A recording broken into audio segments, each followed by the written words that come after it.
सांस ले रहा था रावण।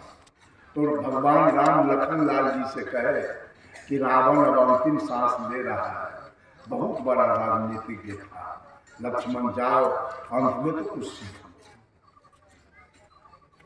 लखन लाल जी गए तो रावण पूछा कौन हो तो? कहा कि हम तो राम के भाई लखन लाल जी हैं। किधर आए हो?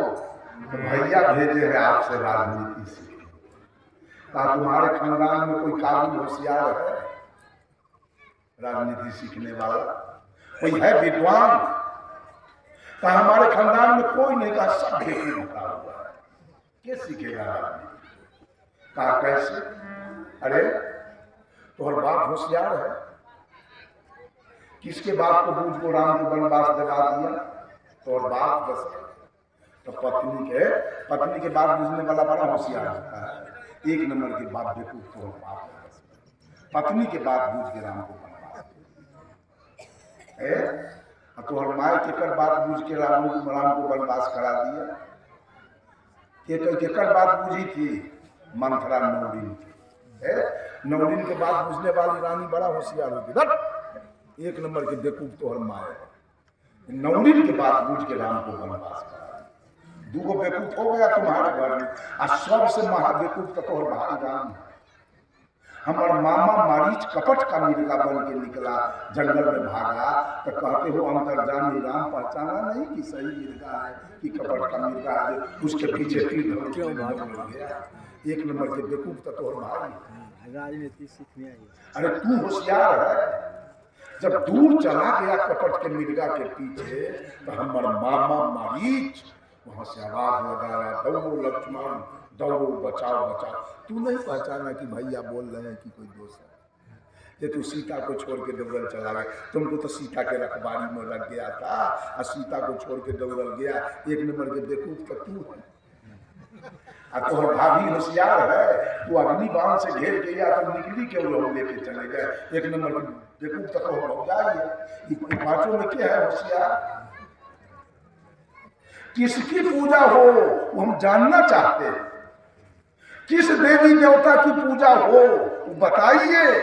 किसका दामन पाक साफ है वो बताइए। कबीर के जैसा पाक साफ दामन इस दुनिया में किसका है, बता दीजिए।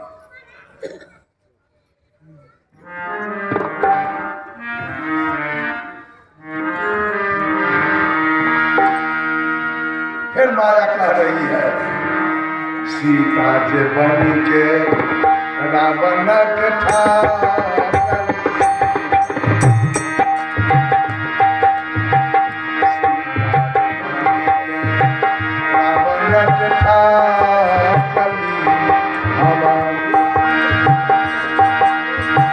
लंका गढ़ देली यही जड़वा,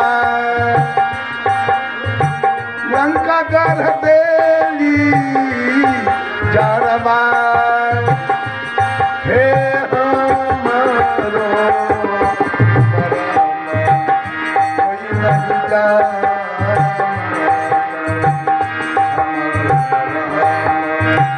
कोई नहीं जाने।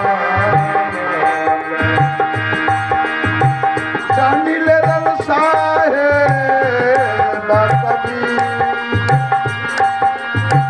चांदी ले रल साहे बाकबी। हे हमरो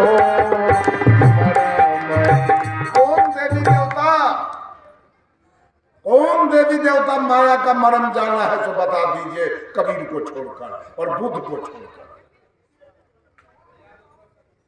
सब फंसे हैं जाके वहीं, और वह फंसने वाले की राम फंसे हैं सीता के साथ, कृष्ण फंसे हैं राधा के साथ, ब्रह्मा फंसे हैं सरस्वती के साथ, विष्णु फंसे हैं लक्ष्मी के साथ, महादेव फंसे हैं पार्वती। किसका पूजा किया जाए तो हमारा कल्याण हो जाए और सुंदर सब समाज का निर्माण हो जाए, बताइए ना।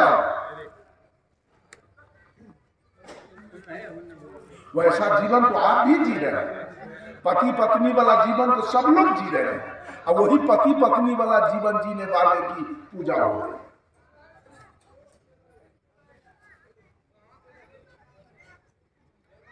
इस हिसाब को जानिए, सोचिए, विचार कीजिए, कल्याण कीजिए।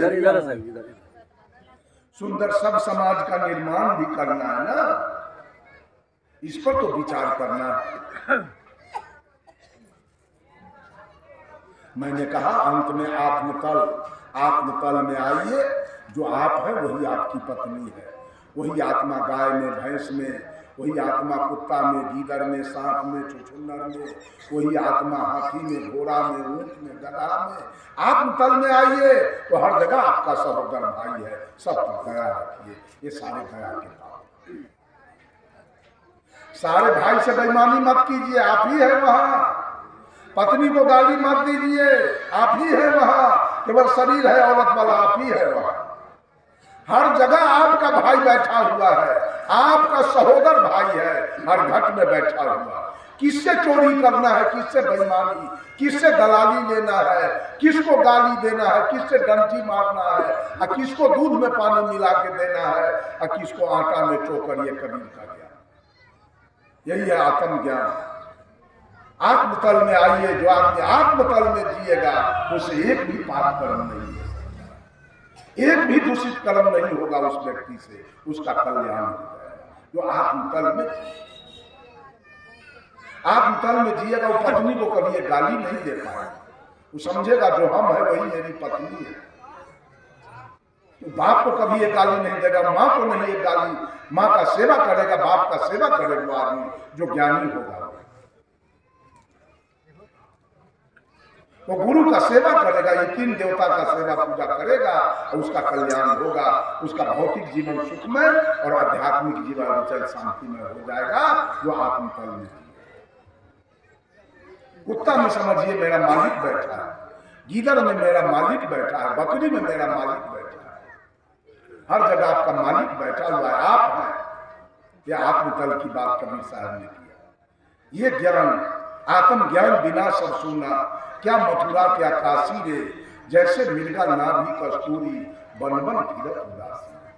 आत्मज्ञान जहां हो गया उसके लिए सब कुछ। आत्मज्ञान के बिना आप किसी को निचला जात कहते हैं, किसी को ऊपर का जात। आत्मज्ञान के बिना 80-80 90-90 बरस के बूढ़ा के लोग, ऊपर कास्ट के लोग उसको रेख कहते। आत्मज्ञान के, आत्मज्ञान हो जाए तो हर जगह परमात्मा की सत्ता हर घर में है। किसको रे कहिएगा, किसको रे कहना है, किसको हीन कहना है, किसको नीच, किसको अवर्ण, किसको सवर्ण कहना है, किसको छूत अछूत कहना है, किसको बैकवर्ड और फॉरवर्ड कहना है। यह आत्म ज्ञान के बिना ये सारी दशा हो गई। आत्मज्ञान हो गया, हर घट में वही परमात्मा की सत्ता है। तो फिर किसको छूत कहते हैं, किसको मंदिर जाने से रोक रहे हैं, किसको कहते हैं तुमसे हट जा, भात छुआएगा, दाल छुआएगा, सब्जी छुआएगा, तुमसे हमारा देह छुआएगा। वो कौन व्यक्ति है? सब अज्ञानता, आत्मज्ञान न होने के कारण ये छुआछूत, अवर्ण सवर्ण, नीच ऊंच की बात आत्मज्ञान न होने के कारण। जिस दिन आत्मज्ञान हो जाएगा ये धरती स्वर्ग हो जाएगी, धरती सतलोक हो जाएगा, स्वर्ग जाने की जरूरी नहीं। क्या बच गया? 10। अब आती की थोड़ी सी चर्चा आज के सत्र में मैं 3 विषय पर चर्चा किया, तंत्र, मंत्र और आत्मतल। हम लोगों को आत्मतल में जीना चाहिए। हर जगह परमात्मा को निहारना है, हर घट में परमात्मा को देखना है। एक भी गलत काम, एक भी लोग पत्थर के जाके गोड़ लाग लेता है, पत्थर के गोड़ लाग लिया, काली दुर्गा के गोड़ लाग लिया, और साँचों के देवी दुर्गा किसी की सुंदर बेटी है उसका इज्जत नहीं। लेकिन उस सुंदर बेटी को निहारिए कि मेरी बहन है, मेरी बेटी है, और मेरी माँ है, और मेरी दादी है। बस मंदिर जाने की कोई जरूरत नहीं। और जब पत्थर में भगवान दिखाई देगा तो यहाँ तो आपको दिखाई देगा, तो वहाँ पत्थर। यहाँ तो आप बलात्कार भी कर सकते हैं, कोई बात नहीं। यहाँ तो चोरी दलाली भी चल सकेगा, भगवान तो मंदिर में है। आत्म ज्ञान बिना नर भटके कोई मथुरा कोई काशी। आत्मज्ञान के बिना ये भटकार सारे लोग दौड़ लगा रहे हैं तीरथ मरत दुनिया। सब लोगों का मंगलमय हो, सबका जीवन सुखी हो, शांति हो, संपन्न हो, किसी के जीवन में कोई कष्ट न हो। कोई एक बात और मैं कह देता हूँ, बहुत सारे लोग मेरे प्रवचन को डालकर लाख लाख रुपया के महीना अभी भी 50-50 हजार, 30-30 हजार, 40-40 हजार के, किसी का सब्सक्राइबर 4 लाख है, किसी का 1 लाख है, किसी का 2 लाख है, किसी का 3 लाख है, किसी का 50 हजार है, किसी का 25 हजार है। 20 आदमी मेरा प्रवचन डाल रहा है पर पूरे भारत के लोग, राजस्थान के लोग डाल रहे हैं, महाराष्ट्र के लोग, उत्तर प्रदेश के लोग, झारखंड के लोग, बंगाल के लोग सब डाल रहे हैं। हमको कोई 1 लाख पैसा आज तक दिया नहीं। और एक दुर्घटना क्या किया सर, अगर कोई मेरा प्रवचन इनके चैनल पर सुन के फोन नंबर मांगा तो एक भी आदमी नहीं दिया कि मेरे पास फोन नंबर। वैसे नहीं देने वाले लोग में से हमको कहा कि साहब आप क्यों नहीं चैनल चलाते हैं? हम क्या चला रहे? वही लोग मोबाइल खरीद के दिया, स्टैंड खरीद के दिया, आप भी चलाइए, अपना नंबर लोगों को दीजिए। तो मैं चलाया, मेरे चैनल का नाम है रमाशंकर साहब ऑफिशियल चैनल। आप लोग इसको देखें, सब्सक्राइब करें। अभी मेरा मठ बन रहा है गरैया में, जब आप सब्सक्राइब करेंगे तो आमदनी आएगा तो मठ बनने में पैसा आएगा। मैं खाने के लिए नहीं मांगता, मठ बनाने के लिए। आप लोग सब लोग, अभी तो मैं गया था, एक विकलांग लड़की मेरा शिष्य है, उसका पैर फूल गया है, नहीं बचेगी। हमको कहा गुरु जी अंतिम आशीर्वाद दे दीजिए, हम चलेंगे दुनिया से। तो गए थे हम भेंट करने थे, एक महिला बिना कहे 560 रुपया दिया, गुरु जी मठ के लिए मैं चंदा दे। ये लोग मंगवे नहीं करता, बिना कहल आकर के लिए। अगर पैसा मांगा जाए यही विजय में तो हमको नहीं लगता है कि कोई ऐसा आदमी होगा कि 500 से कम हो। पैसा की कमी नहीं रहेगी, मांगने वाले की कमी है। पैसा मैं परीक्षण साहब के यहाँ जमा कर दिया, एक महिला 100 दिया, वो भी जमा कर दिया, एक महिला 560। तो महिला हमको बंदगी दिया था, चंदा में न वो रुपया में दिया। तो सब लोग चैनल को देखें, ऐसे बहुत लोग डाला है तो आपको पहचान में नहीं आएगा। जब बोलिएगा रमाशंकर साहब ऑफिशियल तो मेरा आएगा, मैं सुनने उसको देखे। अब मठ में आप लोग जरूर मदद करें, इसलिए कि मैं यही रहूंगा अंत में, इसी मठ पर कहीं से कार्यक्रम करके आऊंगा, यहीं पर निवास करूंगा, विश्राम मेरा होगा। ये आप लोग जरूर मदद करके उस मठ को। अभी तो मैं कुछ दिन पहले 1 लाख रुपया दिया, फिर मैं कहा है कि 6 ढलाई के समय 1 लाख रुपया बोलिए सद्गुरु देव की जय। मठ बन जाए। बोलिए सद्गुरु देव की जय, संत समाज की जय, भक्त समाज की जय। अंत में नेताजी के जो भाई